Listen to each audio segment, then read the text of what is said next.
In front of me is ASUS ZenFone 12 Ultra, and today I would like to show you how you can open apps in split screen view. First of all, select two apps to use in this view and launch both in the background. Then click on this icon at the top of your app. You can do that to app 1 or app 2 and select split top. Now click on the second app. As you can see now, I can use both at the same time. To go back from this mode, drag one of your apps all the way up or all the way down and hit home button.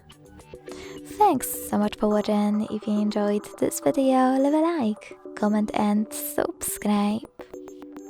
Bye!